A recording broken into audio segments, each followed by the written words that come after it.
semuanya ya. Siap. Perkenalkan, saya Aditya dari Jember.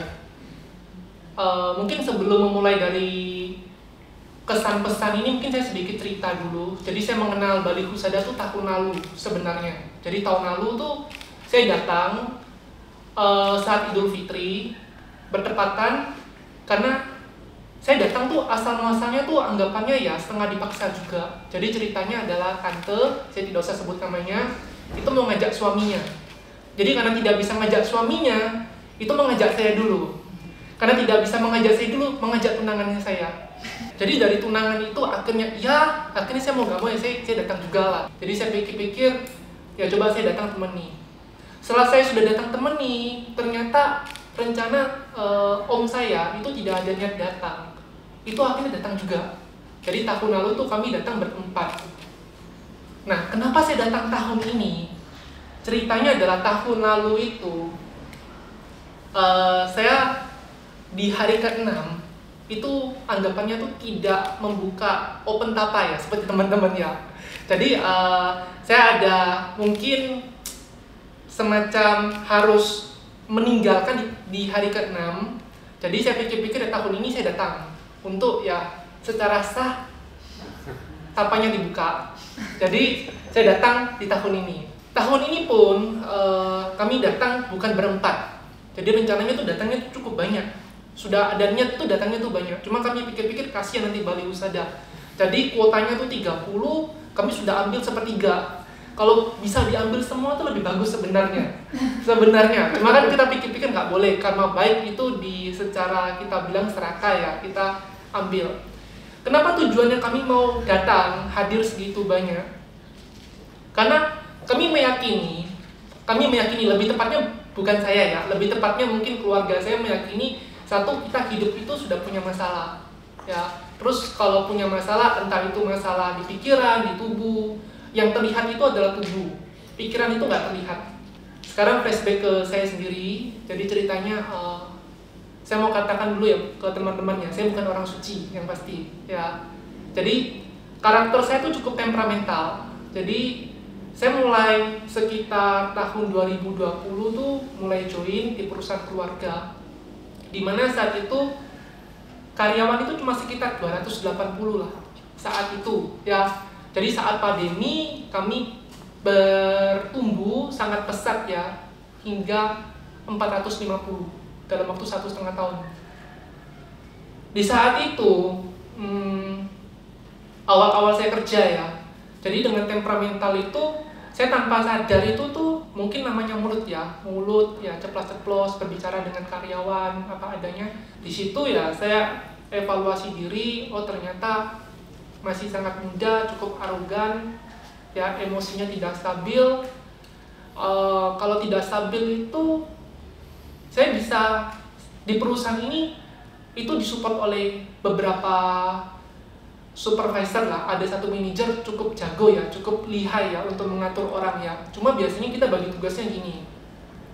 Kalau misalnya bagian itu tuh adalah karena saya tidak terlalu seneng terlalu detail, saya langsung pokoknya adalah oke, teknisnya gimana, hasilnya bagaimana. Karena saya cuma melihat hasilnya bagaimana. Bila ada kendala, kendalanya apa? Bisa disampaikan ke saya.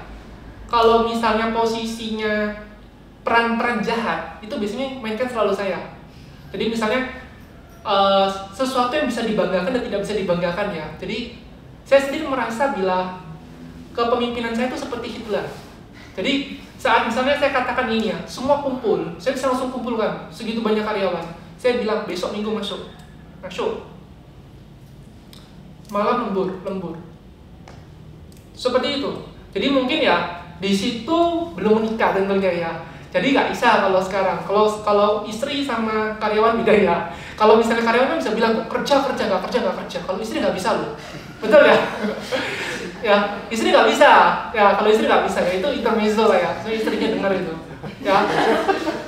Jadi posisinya sekitar tahun lalu ya, saya ikut ke Tapa Brata ya.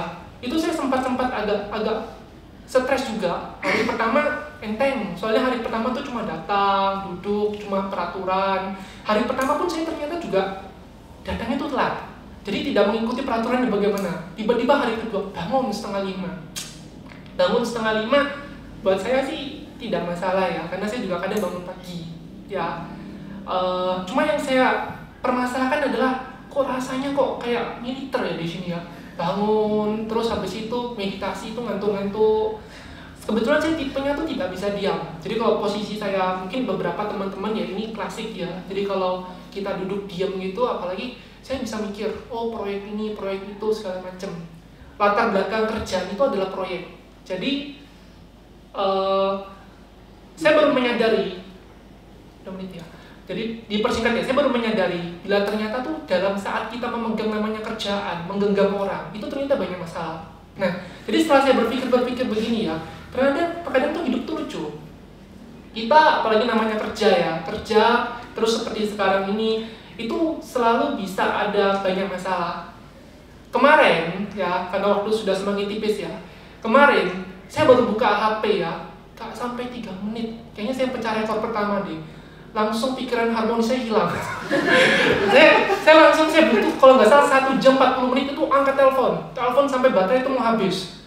Tapi yang luar biasa ya, ternyata hukum fisika itu benar apa adanya. Jadi kita ngomong hukum Newton. Jadi habis itu gaya dibagi tekanan. Jadi walaupun saya datang dengan sangat stres itu, sudah kalau stres itu nggak bisa tidur, saya masuk ke sini. Cuma butuh 10 menit. Pak Merta berbicara, ya mungkin belum meditasi apa segala macam. Stresnya langsung bisa hilang. Jadi saya berpikir begini, ya apa baiknya kirim semua karyawan ke sini. Jadi saat saya lagi stres, saya datang ke pabrik itu, saya bisa, ya lumayan. Atau kalau nggak dibalik kerja, saya yang ke sini. Tapi ternyata nggak bisa, karena dua hal ini tuh lari dari kehidupan ya. Karena namanya kita hidup, ya seperti saya ketahui di bidang namanya kerjaan, apalagi seperti konsumen yang bos-bosnya karyawannya banyak ya, karyawannya 1.000, 2.000, 20.000, itu nggak bisa tidur. Itu sangat tidak bisa tidur. Dan mungkin seperti pikiran harmonis inilah yang bisa membantu para bos-bos atau kita bilang dalam kehidupan kita sendiri. Ya, sekian, terima kasih.